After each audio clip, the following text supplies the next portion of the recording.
इमरान अहमद न्याजी ने एक हवास बाख्ता, शिकस्त खुर्दा और डिप्रेशन में मुब्तला कैफियत के अंदर कौम से खिताब किया।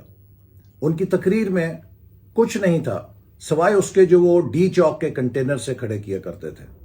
आज 3 साल भी इमरान न्याजी साहब का विजन यही है, मैं नहीं छोड़ूंगा, मैं एनआरओ नहीं दूंगा।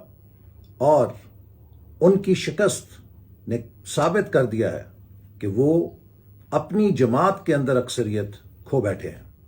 अब तो सदर मुमलिकत ने मोहर तस्दीक कर दी है आर्टिकल 91(7) को इन्वोक करके, जिसमें वाज़े तौर पे दर्ज है कि जब सदर मुमलिकत को यकीन हो कि वज़ीर आज़म एतमाद का वोट खो चुके हैं, अपने मेंबरान की अक्सरियत का एतमाद खो चुके हैं, तो उन्हें वो नए एतमाद के वोट के लिए कहते हैं।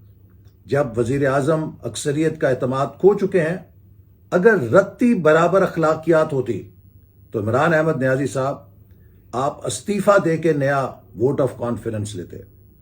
आप वजारत उज़्मा के ओहदे से चिमटे हुए हैं, सरकारी वसाइल को, रियासती वसाइल को और इदारों को इस्तेमाल कर रहे हैं ताकि वो आपके मेंबरान पर दबाव डालें और उनको आपके लिए वोट देने पर मजबूर किया जा सके। ये बदतरीन धांधली है, सियासी भी, आईनी भी, जमहूरी भी और अखलाकी भी। अगर आप जिस अखलाकियात का दर्स देते हैं जो हॉलैंड की, डेनमार्क की, बरतानिया की और मगरबी जमहूरियत की मिसालें देते हैं, तो जब आपके उम्मीदवार और आपके काबीना के एक अहम रुकन को शिकस्त हुई थी, तो उसी रात आपको इस्तीफा देकर या नया एतमाद का वोट लेने का ऐलान करना चाहिए था या असेंबली तोड़ के नए इंतखाबात का ऐलान करना चाहिए था। लेकिन आप बुज़दिल हैं, आप ऐसा नहीं कर सकते। आपको पता है कि एक दफ़ा ये इक़्तिदार मेरे हाथ से निकला, फिर ये कभी नहीं आएगा। आपने ऑपोजिशन पर पैसों का इल्ज़ाम लगाया है, जबकि आपकी जमात के अंदर से सेनेट के इंतखाबात में पैसों की गूंज सुनाई दी है। किसी ऑपोजिशन की जमात के खिलाफ सेनेट में टिकटें देने पर इल्ज़ाम नहीं लगा। आपके सिंध के लोगों ने खुद इल्ज़ाम लगाया है कि सिंध सूबे में पीटीआई ने टिकट 35 करोड़ में फरोख्त की। बलोचिस्तान में आपकी अपनी जमात ने इल्ज़ाम लगाया कि आपने 70 करोड़ में सेनेट की टिकट फरोख्त की।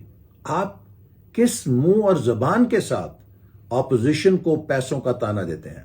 आप फरमाते हैं आपकी जमात के 16 अरकान बिके हैं।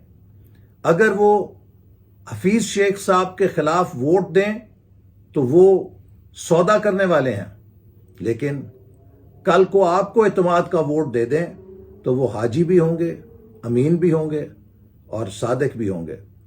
जहां आपने 16 अरकान पे बिकने का इल्ज़ाम लगाया है, मज़ा तो ये था कि आप उनको पार्टी से निकालने का फैसला भी सादर फरमाते, या आप ये कहते कि मैं ऐसे बेज़मीरों से एतमाद का वोट नहीं लूंगा, इनको निकाल कर मैं बाकी असेंबली से एतमाद का वोट लूंगा।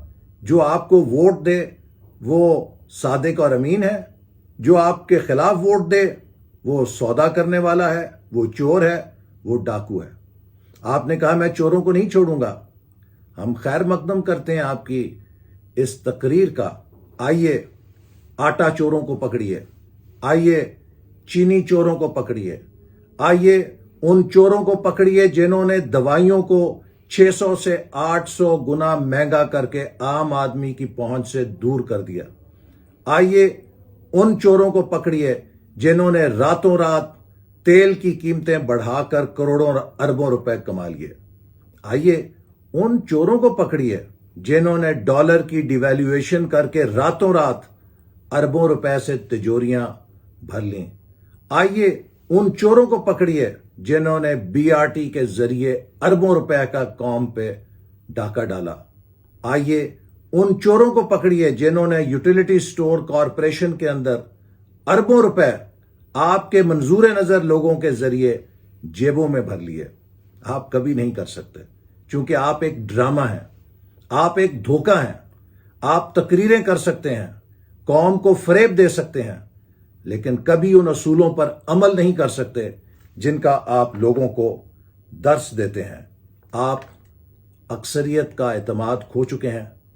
استعفیٰ دیں، گھر جائیں اور پاکستان کو چلنے دیں۔